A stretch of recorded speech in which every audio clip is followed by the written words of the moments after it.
find our text po in Psalms 34 verses 8 to 9 in Christian Standard Bible. It says here, Taste and see that the Lord is good. How happy is the man who takes refuge in him. Verse 9, Fear the Lord, you his saints, for those who fear him lack nothing. Amen. Additionally, in Psalms 128 verses 1 to 6 po, in CSB, Christian Standard Bible, version po, it says here, How happy is everyone who fears the Lord, who walks in his ways. You will surely eat what your hands have worked for. You will be happy and it will go well for you. Verse 3, Your wife will be a fruitful vine within your house, your sons like young olive trees around your table. Verse 4, In this very way, the man who fears the Lord will be blessed. Verse 5, May the Lord bless you from Zion so that you will see the prosperity of Jerusalem all the days of your life. And lastly, and you will see your children's children. Peace be with Israel. May the Lord add blessings to His very words po. May we can all now sit down. Amen. Praise God. Thank you po, music team. Ayan, magandang gabi po. A blessed evening to the life of each and everyone. Yan. Pakibati naman. Can you just please greet the person right next to you? Good evening! Ayan. And please utter one word na sa tingin nyo magpapasaya sa kanya. Yung parang, uy, ang ganda mo naman. You look fresh. Oh, you look really blessed. I like your outfit. Diba? Ayan.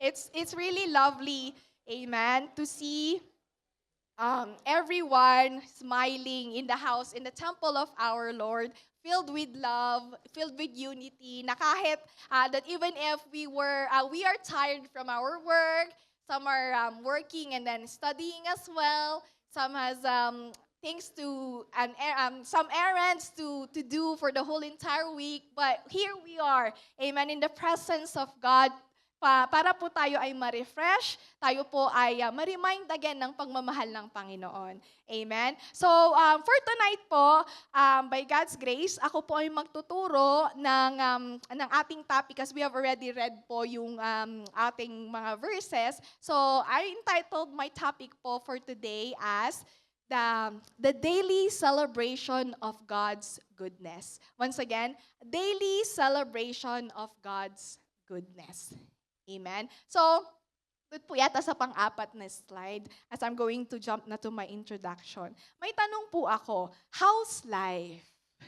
Ayan. Kamusta po ang mga buhay-buhay natin? Ayan. Kamusta po? May magsasabi dyan, pagod na pagod ako, ang daming ginawa sa trabaho, ang daming due sa school, daming research, daming dapat basahin. So, how's life? Amen? So, I just put a little picture right there of a mom. Ayan. That's a mommy. Pero we can actually connect with that picture kasi as we can see, sometimes we find ourselves like really wanted to do multitasking. Why? It's because we wanted to finish something. Like parang, dapat matapos na to, tapos na yan, tapos na yan. Pero minsan, we find ourselves procrastinating. Or parang ending up not doing anything. It's because our mind is overwhelmed with a lot of things na parang isa-shut down na lang niya. Amen? Kaya, may tanong po dyan as part of my introduction na, how's life? Kamusta nga ba po ang buhay natin? Amen? And that question of, kamusta ka? Yung parang, how are you these days? Amen? Nakaka-bless nga po for the YouthsNet because we have this iConnect. Amen? That this started po last week. And it's just a blessing po on how the young people connect. And sometimes we just don't know what's happening to our brother, to our sister. Amen? And it's very important po to know what's going on. Amen? And the question, how are you, which is the most basic and common question that we really get into a daily basis conversation. But sometimes, this is also the question that we don't dig deeper. Like parang, it's a common one, like, hey, how are you? Parang kanina sa mga pasyente namin, if we're rushing, parang, how are you? Do you have any concerns for the doctor today? Tapos pag wala, sige, ganun-ganun na kagad. Amen? Like, the rushing of everything, especially here in Canada, like from the Philippines, we're like, oh, chill, sit down. Like, I know we have work, but it's different in here. Amen?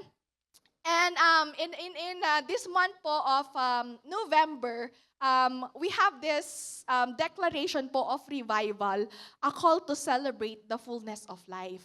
Amen. So inumpisahan ko siya sa tanong na kamusta ka? I started with the question, how's life? What's going on? Bakit? Kasi in this declaration po, meron po tayo dun sa verse na sabi that, but I have come to give you everything in abundance, more than you expect. Life in its fullness until you overflow. So yung word po dun na life, it doesn't just go in one day. It's every single day. Amen? Kasi kapag one day lang siya, if it's just one day, wala na, dedo na, it stop. It's a continuous process po. Amen? And a revival, a call to celebrate the fullness of life. Bakit? Kasi minsan, or madalas, nakakalimutan na po natin, or may ano ba tayo, mag-English ba ako? So, minsan, or most often, we forget to celebrate of how good God is. Like, we take it for granted na, okay, I have work, I go to school, I have my warm jacket, I have my car. But how do we really celebrate life in a daily basis? That's the question. Like, my personal question to you is, how do you really celebrate life in a daily basis as a Christian? Like, paano? Amen? Like parang, when I was praying po sa Lord, kasi na-preach na po yung mga on the things, the benefits of the fullness of life, what will you experience, having a content heart, mga ganun. Tapos sabi ko, Lord, yung word na celebrate that you are calling us to do, how do we really do it? Amen? And dun po sa JIL Worldwide, meron po tayong, what do you call this one? The description of, di ba, every theme, every per month, they have this long, not really long, but a description of what it is. Amen. And I just wrote it in here. In the JIL Worldwide, it says there, we may face battles and hardships, but we are not defeated. We may experience sickness and pain, yet we are not destroyed. We may have needs, but we are not lacking or empty. Life is preserved and sustained by God. The truth is not found in a pleasure, performance, or possessions, position, or pursuits. Rather, it is found in the person of Jesus Christ, where the fullness of life overflows. Let us celebrate a life that is complete and satisfied in God. Yun po yung yung description niya. And if you will notice, ang umpisa po nung paragraph, nung description na yun is the battles and the hardships that we are going through. Amen? Why? Because our church wanted to connect that, hey, kapatid, you're not alone. Everyone has these own battles that they face every single day of their life. But then, even in the midst of battle, we are being called to celebrate. It's because God is good. Amen? It is a call wherein we have to stop chasing the world. It is a call wherein people of God must what? Genuinely live seeking God. We must genuinely live in pursuing Jesus. Amen? Kasi di ba yung question kanina, yung picture, daming gagawin, may magluluto, may trabaho dito, syempre may maglilinis pa dun sa kabila. Yung parang kung gusto mong hatiin yung katawan mo ng maraming piraso, gagawin mo para lang magampanan lahat ng dapat mong gawin. Amen? And sometimes, we find ourselves, even Christian people, like really pursuing pleasures of this world. Amen? And Bakit po may ganun? Bakit po may panawagan? Bakit po may call? Is it that there's a call for us to celebrate that? God is good. Yay! Amen. So for this whole entire week, as you're going to assess yourself, how many times did you cry? How many times did you experience discouragement? How many times did you experience that you are not enough? How many times that there are negativities and anxiousness that came into your mind? How many times? Amen. And why am I asking this? It's because on our main text on for this month, which is John chapter 10, verse 10b, dun po sa A, in the A part, it says there, a thief has only one thing in mind. In TPT version, he wants to steal, slaughter, and destroy.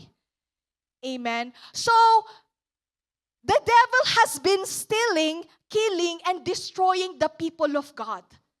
By what? Stealing their joy, stealing their peace, destroying God's plan in each and everyone's life, and even really killing a spiritual life. Though, sabihin po natin na, okay, this is the abundant life that Jesus has given unto us as the moment that we accepted Him as our Lord and personal Savior. Yet, there is this part wherein the devil tries to snatch it. Amen? Kaya napaka-importante na ma-remind po tayo na sa bawat araw, kailangan nating magdiwang. In every single day, we have to celebrate because God is good. Amen? And we will not let the devil to what? Input any single thing that will make us discouraged. Kasi pwede siyang magsabi ng isang bagay na, or i-tempt ka. The devil can put a temptation into your life. Amen? The devil can put negativities. But if you know that God is good, that He has given His life unto us in order for us to be saved, and if we know that Jesus has given us this provision, given us this peace, given us this joy, the devil won't be able to steal, to kill, and to destroy anymore. Amen? Meron po din silang sinasabi pag may part or celebration, yung parang,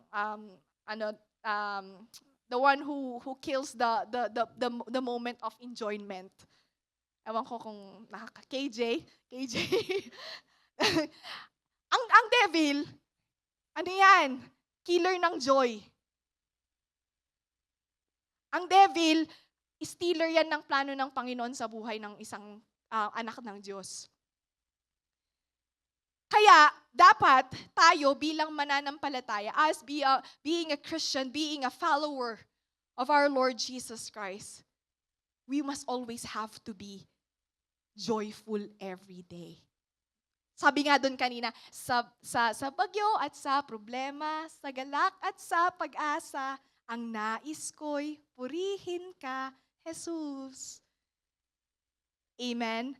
And because of the things that we daily see or experience, the devil inputs negativities, discouragements, temptations, bondages, sins in someone's life in order for that person to not experience the fullness of life in Christ, which can result to a defeat and not victory. Defeat and not celebration. Diba? Pagkatalo instead of yung celebration. Amen? And always remember, di ba ang haba ng introduction ko? Sorry po. Always remember that today's compromise is tomorrow's defeat. Today's sin is tomorrow's shame, guilt, consequences, and chance for the devil to take you away from the presence of God. Kaya kapag hinayaan po natin na isang araw lang, na hindi natin naalala ang kabutihan ng Panginoon sa ating buhay at mas pinili natin ang kasalanan, kinabukasan, pagkatalo ang resulta. Amen? So, The word God is good is very powerful. Amen? Sabi nga po dun sa main text natin, taste and see that the Lord is good. How happy is the man who takes refuge in Him. And indeed, God is good. And all the time. Amen. And I don't really have to give evidence na. Kasi nandyan na sa word ni Lord. Amen. That He is indeed good. And us, we have experienced it. Amen. Kaya sa mga kapatid po namin na nanonood online, or even if we have first-timers here po, I just wanted to encourage you in that verse that taste and see that the Lord is good. Diba? Pag may advertisement sa Costco, parang, uy, may masarap doon. Yun yung tikman mo. Free taste. Tapos yun, makikita mo talaga kung sino yung pinipilahan at masarap. Diba? Amen? And I just enumerated few, not all, of why God is good. Amen? Wala po dyan sa PowerPoint ko. I'm just gonna read it na. Because number one, He gave Jesus to save us from eternal death. That He loves us so much. Can you please tell to the person right next to you, Jesus loves you. Ayan.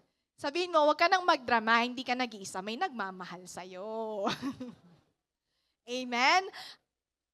Another thing, He is gracious. He is merciful. He is forgiving. He is very, very patient to each and one of us. Amen? He heals us. He guides us. He redirects us. He got the best plan and future for us. Diba? Iba yun. He provides everything. Not just provision, but with favor and overflowing blessings. He gave us our family and also a spiritual family. Amen? What else? He surrounds us with people that are extensions of His very love. Ano pa po? He answers our prayers. He fills us with His presence, anointing, His precious Holy Spirit. He protects us. He intercedes for us. He transforms us. He delivers us from any form of bandages. He strengthens us. He gives us peace. He is faithful to His promises. Pwede na akong magtulat ng tula. Kidding aside, that when I was pondering po of the things of how good God is, those things that we have heard and what I read is not even enough. Amen?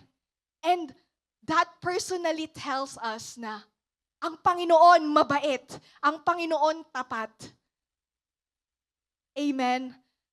Ang Panginoon ay mapagmahal.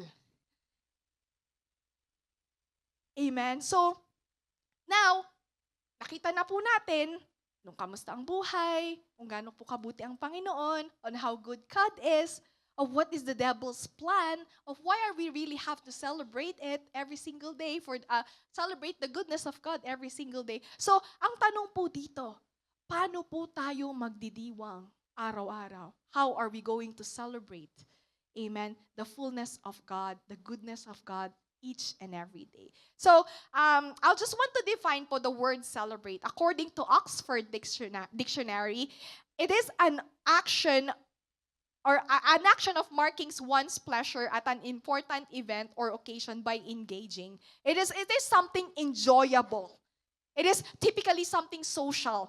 Amen. And according to Cambridge, it is an act of dancing, shouting, to show that you are happy after you have succeeded something.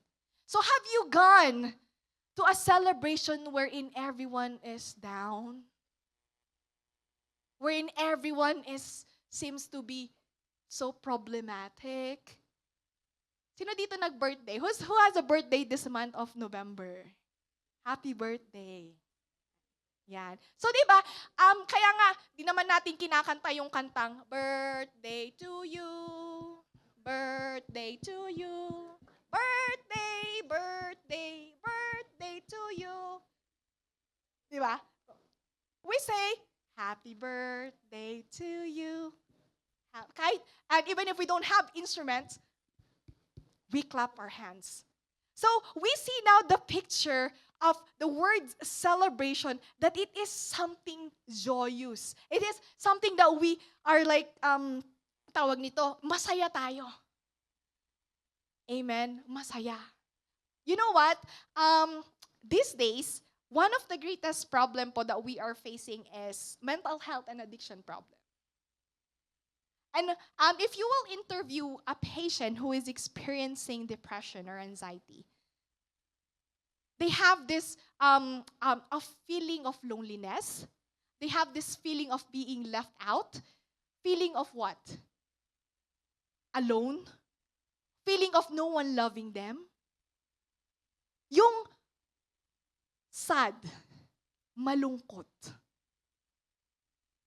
If you will see the picture, if you will have your mind the picture of the color yellow, their color would be gray or black. Not to stigmatize po any form of color, but just to differentiate how festive the other one and how dull the other one. I love black too, but just contrasting. Amen. And that's sad. Young people and even adults, no one is exempted. You can camouflage that you're happy, but God knows what's really in here.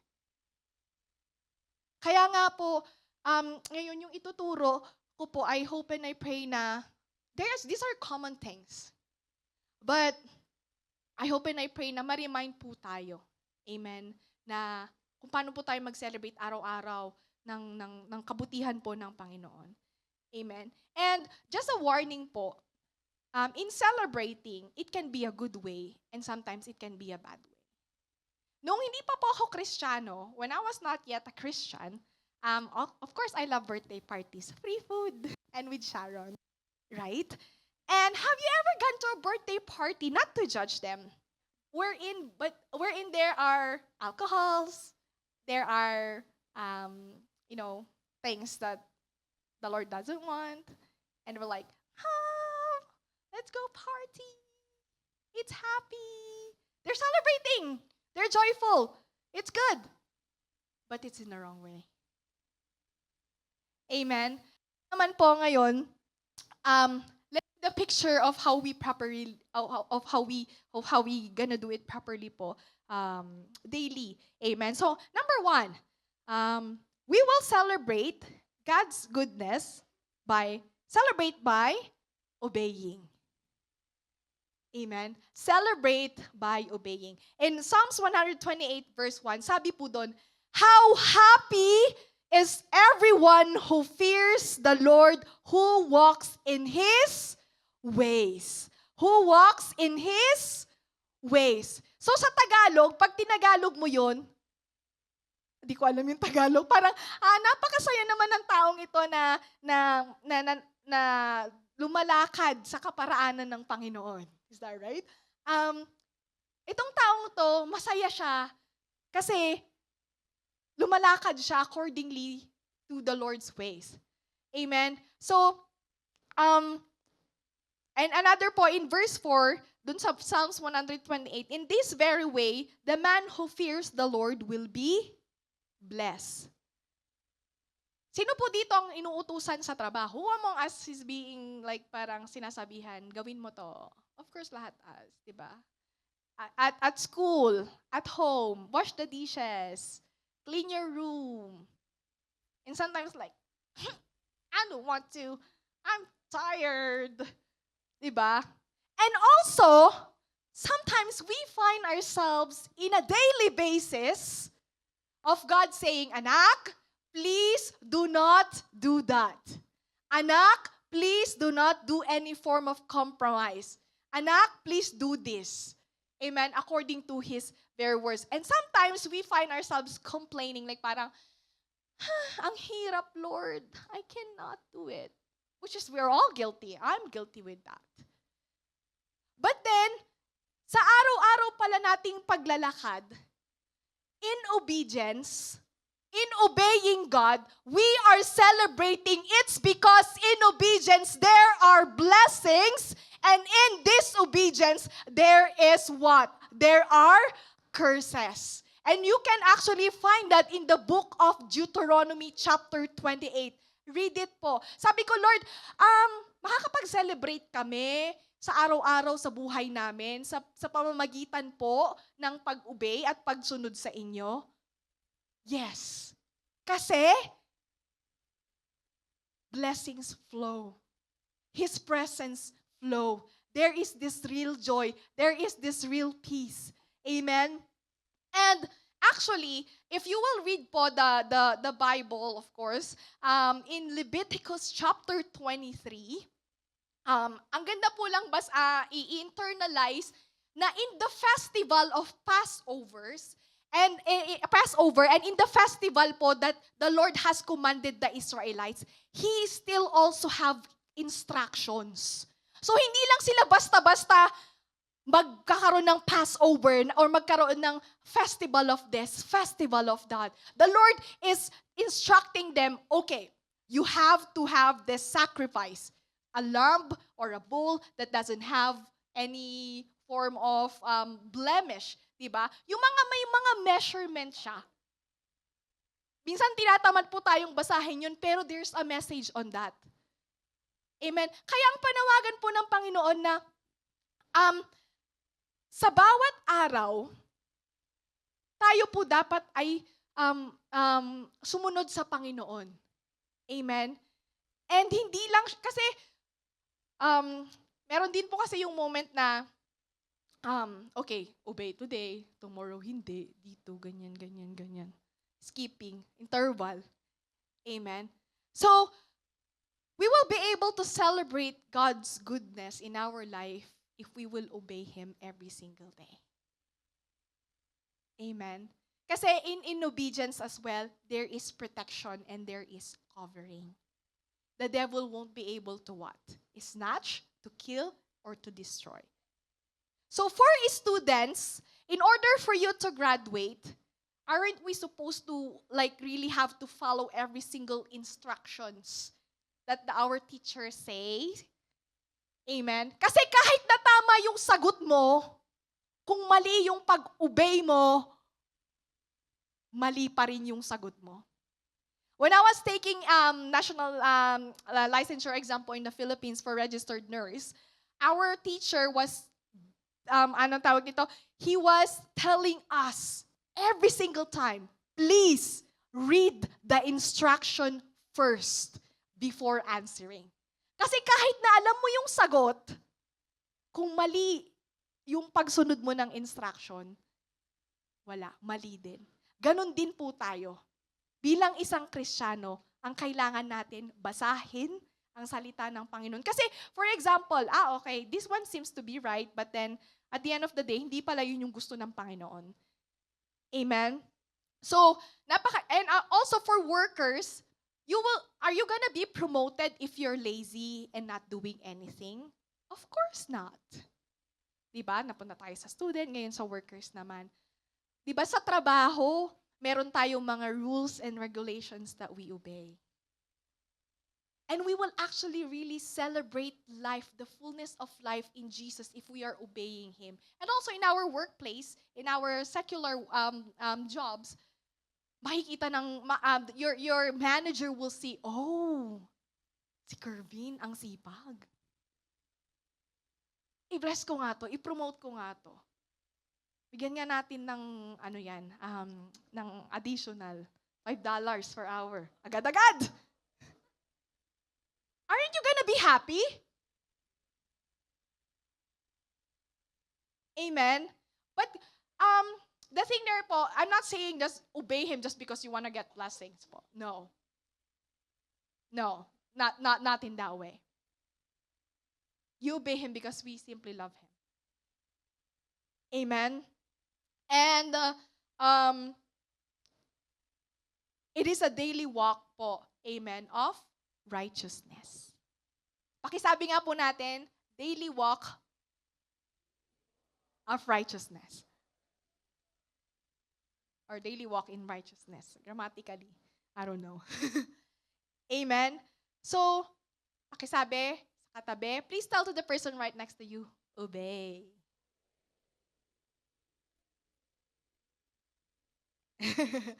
Obey. Amen. Obey our God. Obey the leaders that He had what? Given into our lives because they are extensions of His authority. Obey our parents. Amen. Those things, daily walk, and you will see and taste that the Lord is good. Amen. Um, Another thing po, number 2,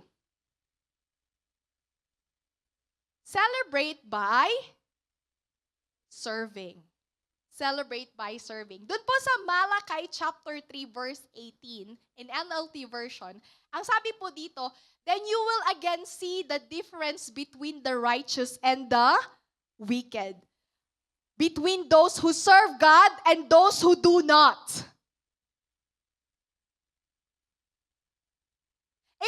In a simple birthday celebration, di ba? There are food.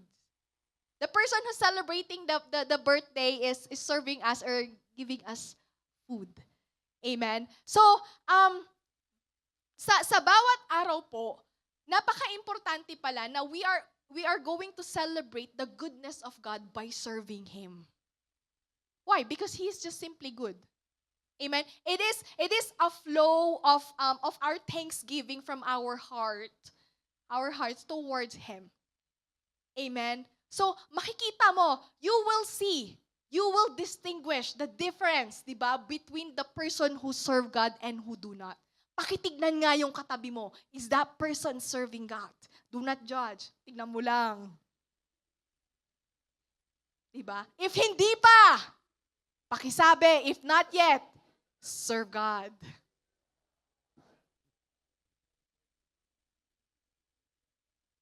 Amen. In Psalms 100 verse 2, if we can just show it po, in Psalms 100 verse 2, what does it say there?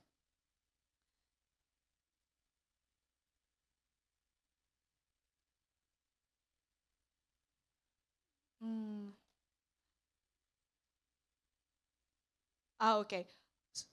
Sabi doon, worship the Lord with gladness, come before Him with joyful songs. Pero po sa Christian Standard Bible, ang sabi po doon, serve the Lord with gladness, come before Him with joyful songs. Serve the Lord with gladness. Kaya kung tayo po, if we are happy, it's because the Lord is good, then we are going to serve God. Because serving God is a privilege, serving God is a blessing, serving God is a flow of our thanksgiving towards Him. Kaya if we are the person, not to judge you po, but the Lord is just reminding us na, anak, I'm so good into your very life. Why not serve me?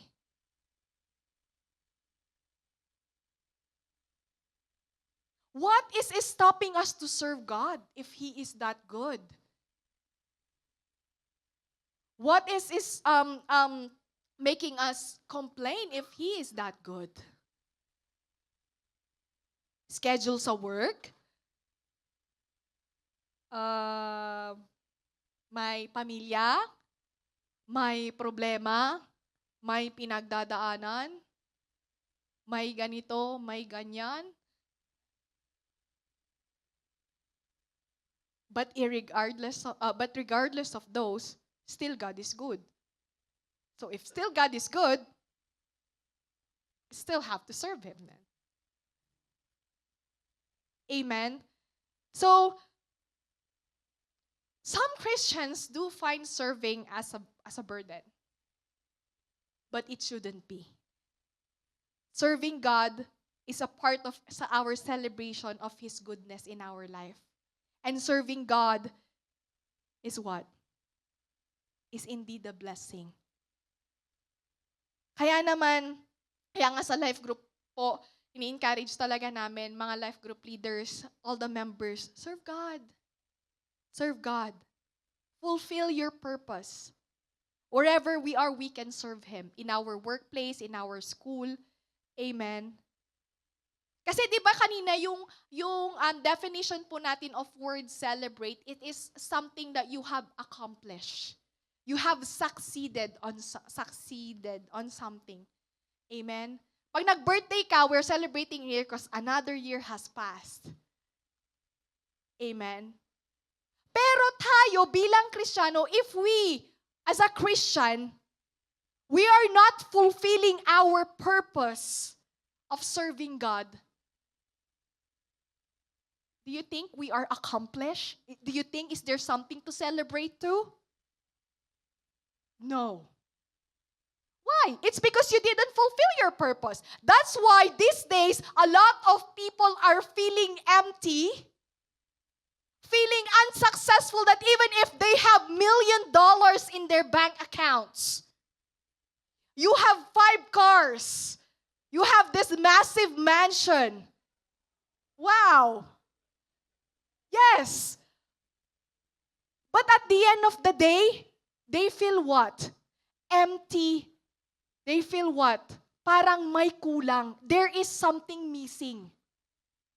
And that is because that person haven't known the Lord and didn't serve God. But if you are the person who have known God but haven't yet served Him, I wanted to encourage you, brothers and sisters, serve God faithfully, lovingly. Amen. With commitment, with intention. Bakit? Kasi mafu-fulfill mo yung purpose mo. Pag na-fulfill mo yung purpose mo, masaya kang tunay. Amen? Mga estudyante dyan, if you will get A+, sarap, A+. Diba ang saya mo? We are happy. So the moment that the prayer items was dropped on the prayer box, and the WIN ministry will pray for it, even if people doesn't know that there are just people kneeling down and praying for each one of us, masaya sila. They are celebrating. Why? It's because they are fulfilling their purpose by serving God. Kaya, kapatid, if you are serving God and you feel yourself unfulfilled, anong nangyayari? There is joy in serving. Amen? And another thing po, before I jump to number 3, the Israelites weren't able to experience and celebrate the fullness of God because they chose to serve other gods. Anong nangyari sa Israelites?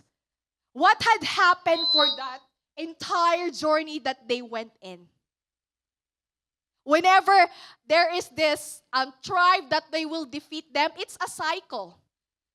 Amen? Na magpi-plead sila sa Lord, Lord, patawarin niyo po kami, please save us from here. And then kapag hindi na naman po sila, and then when the Lord has delivered them once again, what are they going to do?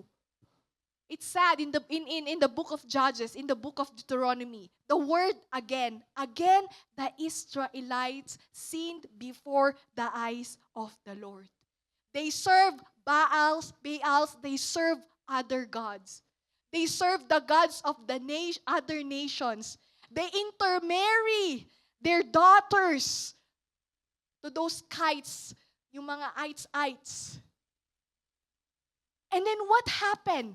Did they experience the promised land? Did they enjoy the fullness of life? No. Ano nangyari sa kanila? What had happened to them? They got stressed. Stressed in a way that they're fearful, like a lot of these nations trying to conquer them. Amen? Kaya po, tayo bilang anak ng Diyos, we will be able to experience and celebrate the fullness of life after receiving Jesus by serving Him every single day of our life. Amen? So once again, pakisabi sa katabi, serve God. Ayan, so mga ministry heads, let's watch out po sa mga bagong papasok sa ministry, all for the glory of God. Palakpakan po natin ang Panginoon. because we need more workers. Did you know that there are a lot of first-timers that we, every Sunday, 15, 20 plus, 30 plus. Amen? And we have the privilege to serve those people in order for them to know Jesus more and more in their life. And then they will serve Jesus as well. And then the blessing, amen, the blessings, the abundance, the overflowing, mga goodness and greatness of God will overflow, not just to us, not just to our family, but to all the people out there who haven't yet known the Lord. Amen. Di ba ang sarap? Ang saya? Amen. So, let us not be like Israelites wherein, okay, naalis sila sa promised land, the end. There's more. Amen. Number 3. Ay, ang bilis ko. We will celebrate the goodness of God daily by what? Testifying. Amen? Testifying. In Psalms 145 verses 4 and 7, dun po sa 7 na lang, sabi dun, they will give a testimony of your great goodness. Hindi lang siya goodness. It's not only goodness. It's great goodness and will joyfully sing of your righteousness. So, pag may birthday ulit, di ba? O graduation na lang, graduation. If there is a graduation, of course there is celebration because that person succeededly finished the 4 years degree or 2 years diploma. I don't know, whatever that person have succeeded. And then there will be this handaan, a feast at home. Who are you going to invite first? I have a question. Who are you going to invite first? Huh? Family? Relatives? Your closest friends? Para siyang may ladder. Hindi mo naman i-invite. It's because it's my graduation. I finished my degree. I passed my board exam. I passed my CELPIP. I passed my IELTS. Are you going to invite a stranger in the beginning? No. You will invite your what? Your family members, your relatives, your closest friends, your church mates. So what does this one signify? We are able to celebrate the goodness of God if we are going to testify His goodness in our family, in our closest friend, every single day. Amen. It is also connotates that testifying, our family is our first ministry. Amen. Kaya nga po nung nagpunta dito si Mama, nabibless siya. Nagkukwento siya, sabi niya, she was telling a story to me. She was like, Step, you know what? I just don't know. But Pastor Anna, Pastor Andy, the seniors, the ladies in the life group, and all of you, she was like saying, ang babait nila. Hi, Ma. She was like, there's something in this church that she felt that she wanted to stay longer and to be here. And that's part of testifying of how good God is. Kasi, for example, that day nag-visit siya tapos hindi niya naramdaman yung pagmamahal ng Lord, parang wala lang. Ano mangyayari? Amen. So ganun din po tayo.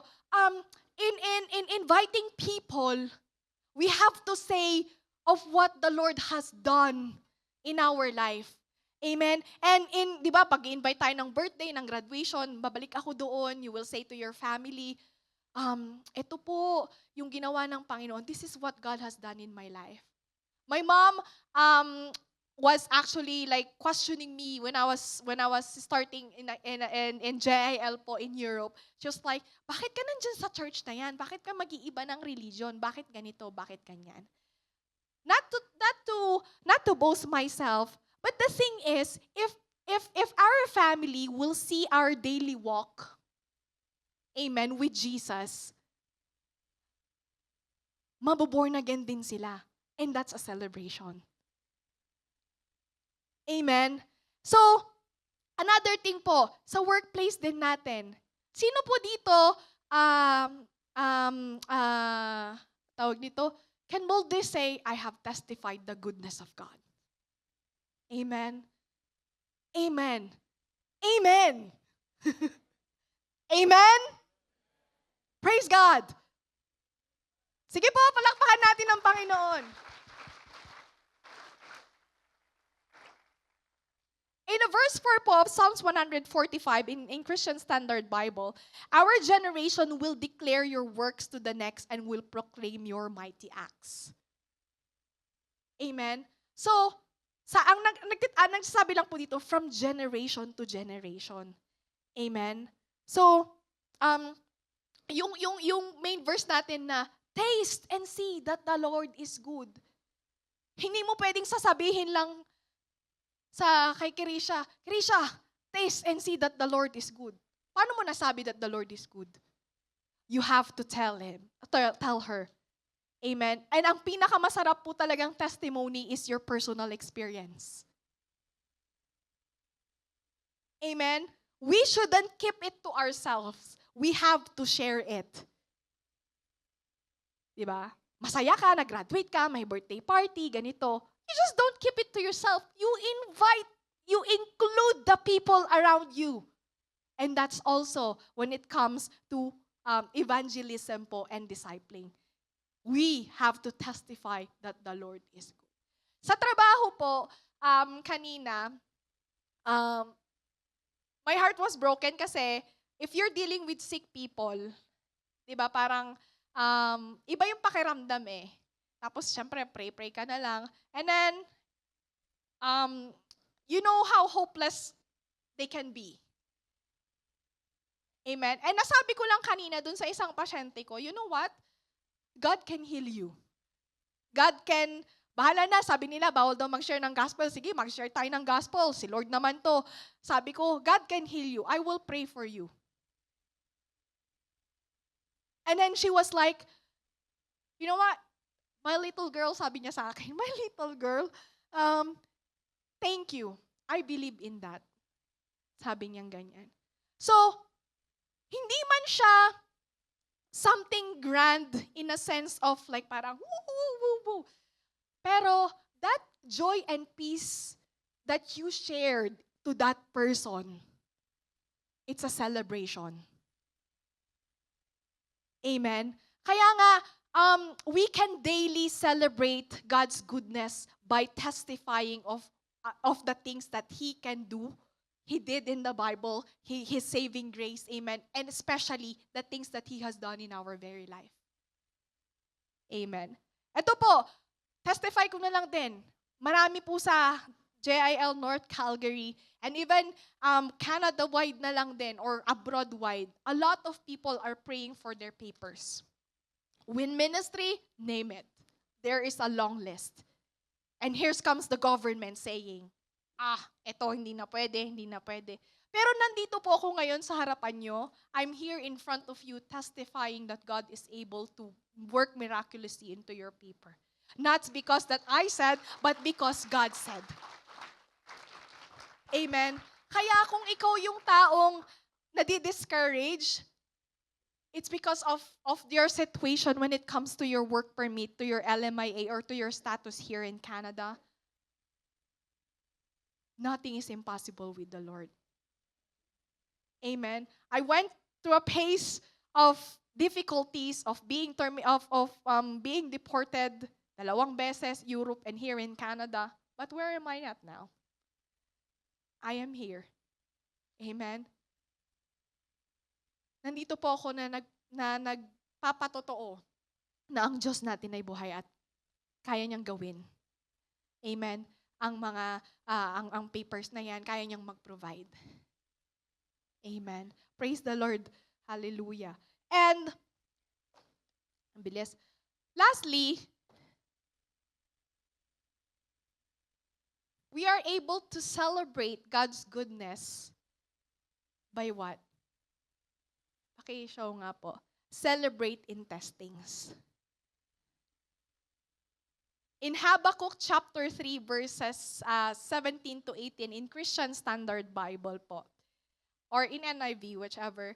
Ang sabi po dito, though the fig tree does not bud and there is no fruit on the vines, though the olive crop fails and the field produce no food, though there are no sheep in the pen and no cattle in the stalls, yet I will triumph in the Lord. I will rejoice in the God of my salvation.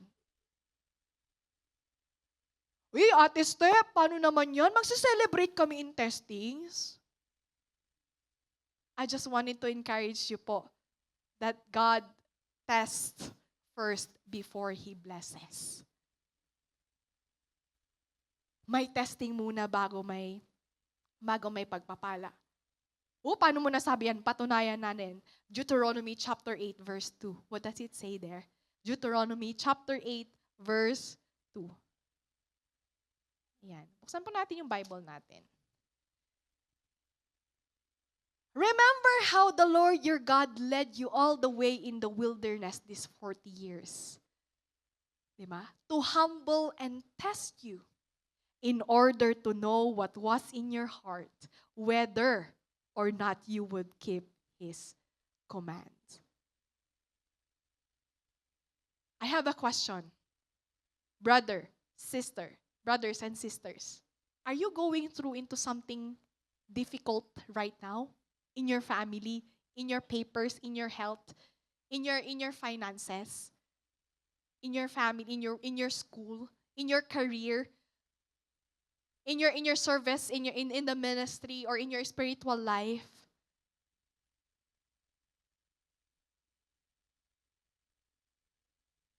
Rejoice.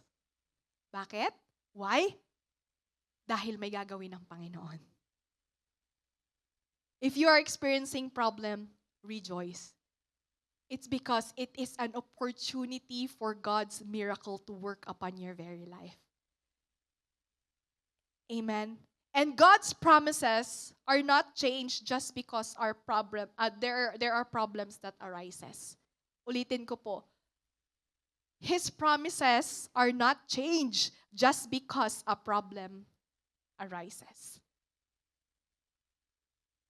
Still, that in the moment po na feeling mo, hirap na tayo sa buhay, ang dami nating pinagdadaanan, there are a lot of these testings and problems in the family, in your career, in your relationship, in your spiritual life.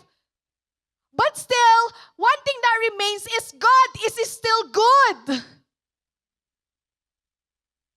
If God is still good, in that moment of difficulty, we are still able to rejoice and to celebrate. It's because God is good. Kaya nga sabi po dun sa Habakkuk, sige, even if the fig tree does not bud, there is no fruit on the vines. I'll jump in verse 18. Yet I will triumph in the Lord. I will rejoice in the God of my salvation. You know what? One thing that we can observe po, and in the book of 2 Chronicles chapter 20, the whole entire chapter, have you read about that po, King Jehoshaphat? You know what had happened? A vast army is going to invade them. And what did they feel? Of course, they felt threatened. They felt afraid kasi hindi naman sila ganun kadami. They're not that numerous to face that vast army that are going to what? Invade them. And what did King Jehoshaphat did? They prayed and fast. And what was the instruction of the Lord to them? Amen. Buksan po natin 2 Chronicles chapter 20 verse 20. 2 Chronicles chapter 20 verse 20 po. Ano po yung 20b? Anong instruction po doon? Early in the morning, they left for the desert of Tekoa, And they set out. Jehoshaphat stood and said, "Listen to me, Judah and people of Jerusalem. Have faith in God, in the Lord your God, and you will be what? Upheld." Sabi po doon, and you have faith in His prophets and you will be successful. Verse 21, after consulting the people, Jehoshaphat appointed men to sing to the Lord and to praise Him for the splendor of His holiness as they went out at the head of the army, saying, "Give thanks to the Lord, for His love endures forever." Hindi po ulit ako galit, pero I want to emphasize that in the time wherein they are so afraid, the instruction of the Lord is for them to sing praise. And in verse 22, the result of that praise and celebration, giving thanks for His goodness, as they began to sing and praise the Lord, set ambushes against the men of Ammon and Moab and Mount Seir who were invading Judah, and they were defeated.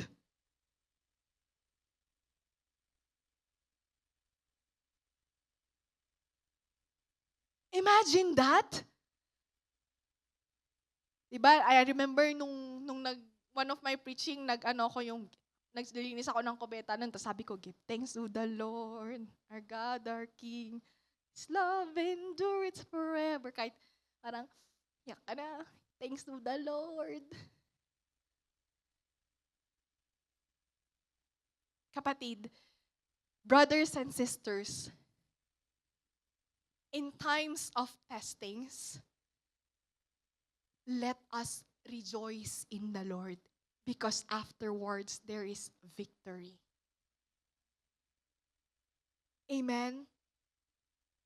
Ang Diyos po ay mananatiling tapat at mabuti kailanman. At sapat na itong dahilan upang magdiwang tayo araw-araw. In English, translate. I'm just kidding. The Lord is good. The Lord is faithful. And that is enough reason for us to celebrate every single day. In your worship, in your prayer, in your fasting, in your service. Kasi minsan ang iniisip natin, yung celebrate parang isang beses lang. Kaya nga po sa prayer kanina na nabanggit ko po, He who began a good work in you will bring it into completion until the day that He's going to come back. So from the beginning to the end, every day, meron yan. Kaya naman, dapat wag po tayong mapanghinaan. Di ba dati before I conclude po, of course, ang Ate Steph, also me, Sister Stephanie, I experience tawag nito, problema. Amen. I also experience problems. Amen. And also, I'm not perfect. And this year po, I started this grateful journal. Di ba dati yung prayer notebook ko? Ngayon, grateful journal naman. Di ba last week po, Brother Daniel taught us about my heart is content. Amen. And then Pastor Anna for the previous week also taught about us the prayer champion, Jabez, and how powerful his prayer was and how God blessed him. Amen. So bakit ko po ito pinapakita?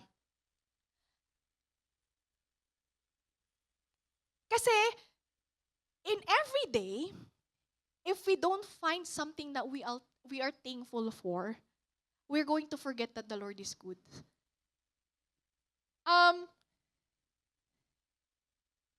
Di ko na papakita yung mga sinusulat ko. Pero yeah, I have this everyday journal of reflection of what am I thankful for that day. And then one thing, the end result is this. I'll say, kahit na ganito, even if this is what I'm going through, this is what I'm thankful for, this is what God has done to me this day, He's still good. Amen? He's still good. So, in the midst of your pain, in the midst of your suffering, in the midst of your heart brokenness, in the midst of failure, in the midst of rejection, in the midst of drought, in the midst of sickness and diseases, in the midst of trials, in the midst of problem, still God is good. Amen. Palakpakan po natin ang Panginoon. Kulang po yan for the Lord. For the Lord. For the Lord. Not anyone else. For the Lord. For the Lord. Amen. For the Lord. For Jesus. And in my conclusion, check. No matter what the day is, kung gloomy man yan, meron yung kanta, Lord, thank you for sunshine, thank you for rain, thank you for joy, thank you for pain. It's a beautiful day. May sumayaw. So, no matter what the day is, it is worth celebrating because God is good. In Him, life is in fullness. Ulitin ko po, no matter what the day is, it is worth celebrating because God is good. Sabi mo, ate, kailangan ko ng trabaho. Sige, celebrate. Kahit wala ka pang trabaho. Kasi the Lord is good. The Lord will favor you. Nakakatuwa po sa life group. We have testimonies po. I'm not gonna naranasan nila ang provision ng Panginoon. They went to, not only them but us, went to a point na parang, kaya kayang gawin ng Lord. And then, binalik ko sila, balik po natin yung sarili natin na dahil tapat ang Diyos. Ulit-ulit po, no? Kasi I really wanted to declare and exalt Jesus tonight that He is indeed a loving Father. He is indeed the God who cares so much on us. So celebrate it by obeying God. Celebrate it by serving Him. Celebrate it by testifying His goodness. And celebrate it by praising Him in times of testing.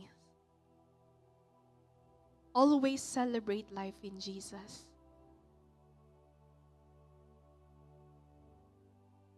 Amen. Sabi nga po dun sa main verse natin, you will surely eat what your hands have worked for. You will be happy and it will go well for you. Kasi pwede po tayong magtrabaho, you can work, but at the end of the day, we will find ourselves super tired, but not meeting anything anyway. Like parang, there seems to be lacking. Kaya nga nabibless po ako whenever pastorals like preaching, like, oh yes, we gotta claim it. One work, one job that won't compromise your schedule. Still declaring that to my life too, na kayang i-meet lahat ng pangangailangan natin. Isang trabaho, hindi ka na parang 7 to 3, tapos 4 to 10, tapos meron ka pang 11 to whatever. Tunay! I have, not to judge, but I have people who I met, like parang sabi ko, bakit nyo ba? Gano'n ba kadaming perang kailangan? Ako magbibigay. Hindi, joke lang. Yes, we have needs. But if we will obey God, if we will serve Him, if we will testify His goodness, that even in the times of troubles and trials, we will remain faithful and praising Him and glorifying in our lives. It is the blessings, it is the abundance of life, the fullness of life in Jesus na mag-overflow po sa atin. Ang pagpapala, ang hahabol sa'yo. It is the blessings who will run after you, and you're not the one who's running after the blessing.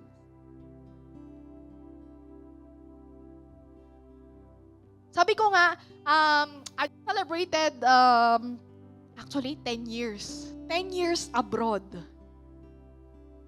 Di ba? Malalaman niyo yung edad ko. I love the country when I was 20.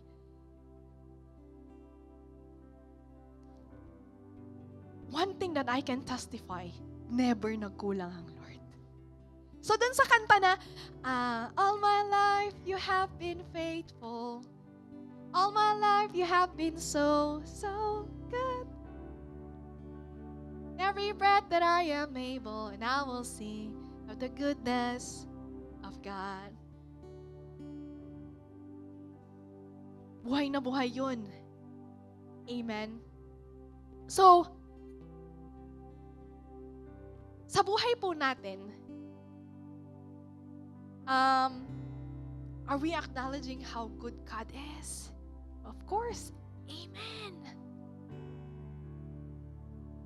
Then if we do, let us obey Him. Let us serve Him. Let us testify His goodness. And let us remain steadfast that even if there is no fruit in the vine, we will say, I will triumph in the Lord. He is the God of my salvation. Amen. I just wanted to invite everyone po to please stand up.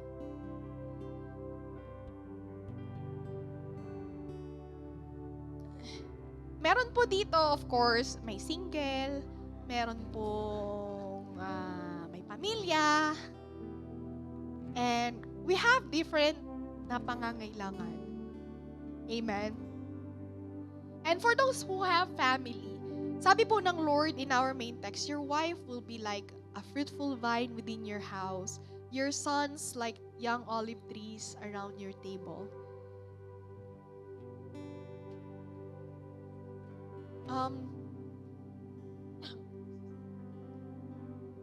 Is there something going on in your family, or like conflicts, or problems, or trials?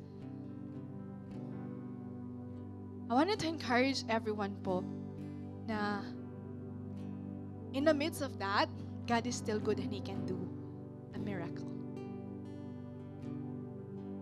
Amen. I just want us to close our eyes, bow our heads, and just reflect of how good God is in our life. And let that overpower po like our problems or difficulties.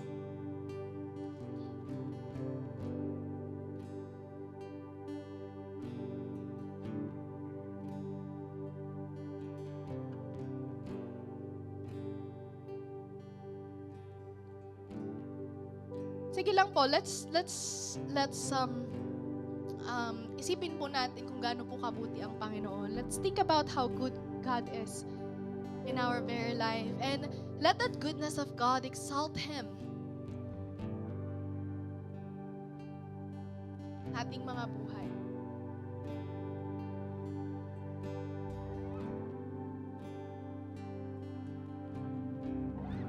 And then while your eyes are closed, in the beginning of our question, how's life? How are you these days?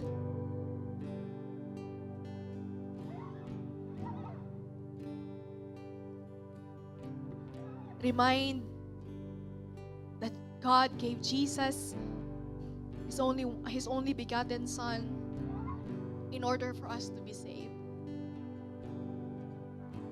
So will He limit yung pangangailangan mo? Of course not. Bugtong na anak niya bugtong anak niya binigay niya po sa atin. So yes, He can. He will.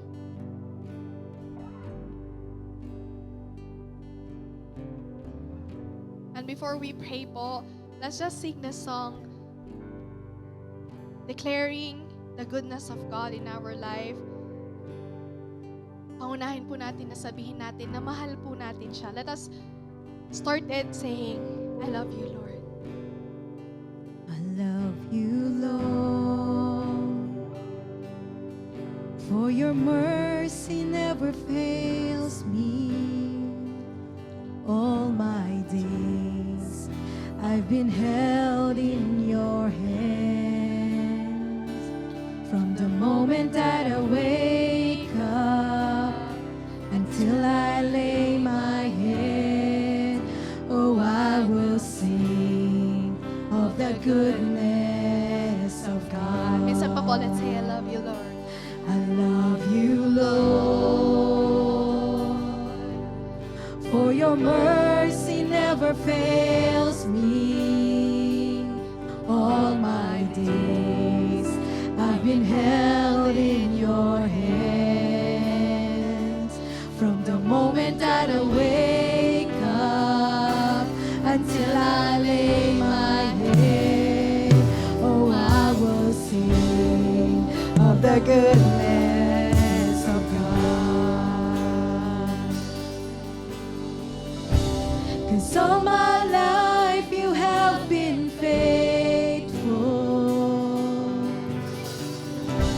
and all my life you have been so, so good.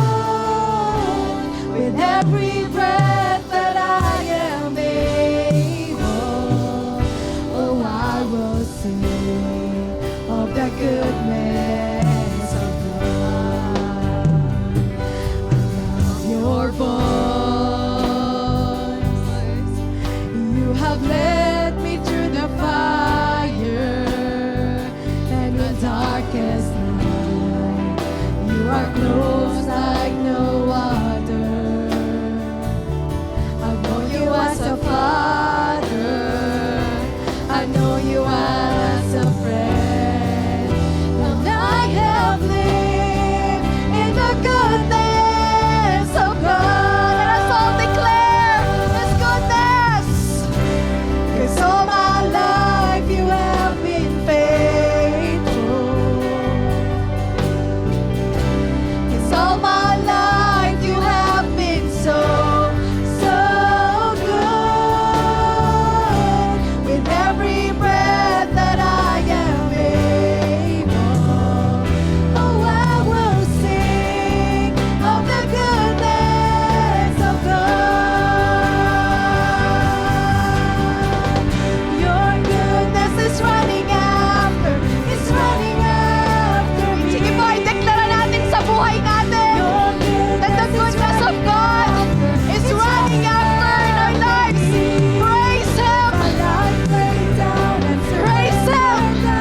I give you everything. Your goodness is running after, it's running after me. Declaring, your goodness is running after, it's running after me. Your goodness is running after, it's running after me. My life laid down and surrendered now. I give you everything. Your goodness is running after, it's running after me.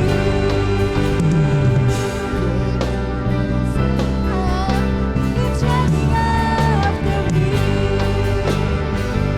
Your goodness is running Sige po, as we are declaring that the goodness of God is running after us, I wanted to encourage you as we sing, I surrender, we give everything. There is a call for obedience. There is a call for service. There is a call for evangelism. There is a call to stand up, to be steadfast in times of problems. It's running after me. With my life laid down and surrendered now, I give you everything. Your goodness is running after, it's running after me. Sing this.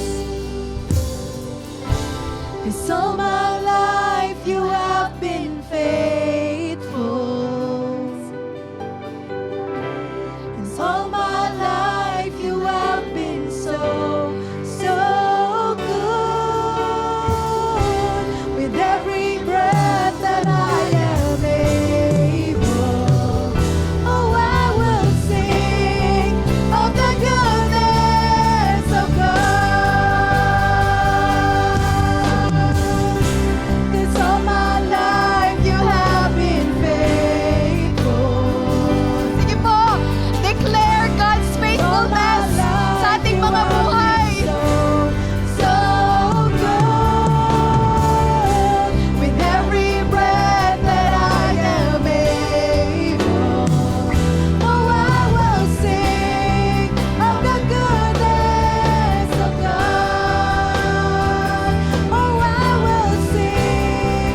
part po doon is to testify of how the Lord is so good.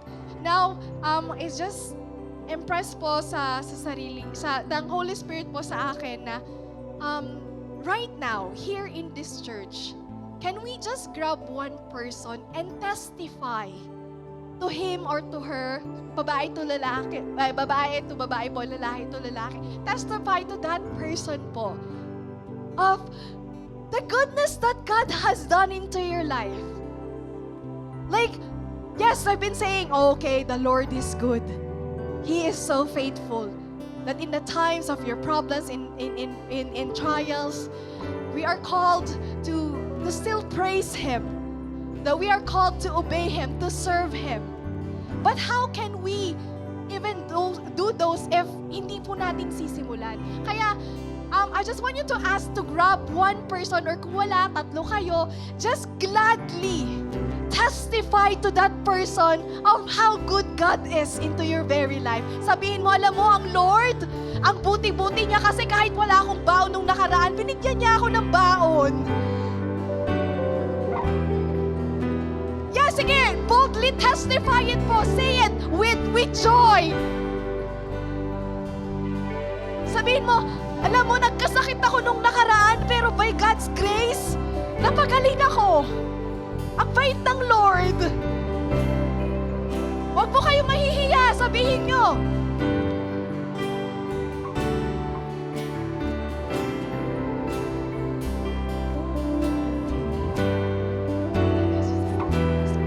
Oh, thank you, Jesus. Thank you, Holy Spirit, for the spirit of gladness, the spirit of rejoicing, the spirit of exalting your name, and the spirit of glorifying you is hovering around this place. The spirit of thanksgiving, the spirit of being grateful. The faith is being edified. Oh, thank you, Lord.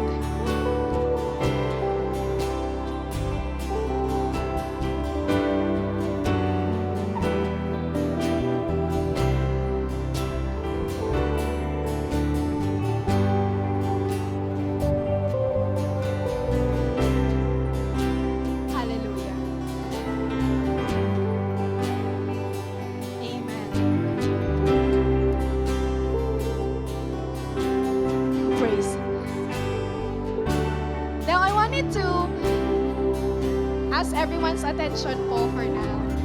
Ayan. Praise God. Alam niyo po, you know what? Before I end, you know what fill into this room? There is this spirit of joy and celebration when you were just saying how good God is. Sige po, palakpakan natin ang Panginoon. Ang saya po sa puso. It is so joyful. It is such a blessing. Like looking everyone how you are smiling. Of saying, ang bait-bait ng Panginoon. The Lord is so good that He has done this. Now, church, I wanted us all to do that in a daily basis. Kasi iba yung nagagawa. Nakita ko kanina, yung mga kabataan, like, they were just like this when I was preaching. Of course, you're listening. The adults were like, pero when they were just talking to their brother, to their sister, what did I see? What did the Lord see? Is the smile and the joy, a happy heart. Amen. Palakpakan po natin ang Panginoon. Father in heaven, for tonight, this is a different night because you have filled in our hearts with joy and with gladness. It's because you have been so faithful in our very life na hindi niyo po kami pinabayaan, Panginoon. Hayaan niyo po, precious Holy Spirit, as we have started it, Lord, let it be our daily practice as a celebration of all the things that you had done in our life, that we will indeed obey you, that we will seek you in our prayer, in our worship, Lord, that we will serve you, that we will testify, oh God, all those goodness, your greatness that you have done, that we will praise you in the midst of testings and trials, it's because there is one reason. You are good. Father in heaven, with our life, with our family that we are representing with, and even to this church and to our leaders, oh God, Father, we pray in your words in Psalms 38 verse 8, that we will taste and see that the Lord is good. It's because we are happy as we are taking refuge in you, that we will all have the fear of the Lord. And because of that, oh God, this is your promise that we will not lack anything. Bless the papers of my brothers and sisters. Bless their financial needs. Bless every single one's health in Jesus' mighty name. Bless every single ministry. Bless every single family, oh God. In Jesus' mighty name. Father, salamat po ng marami at ibinabalik po namin sa inyo ang lahat ng papuri, pagsamba at pasasalamat. Still everything that you have done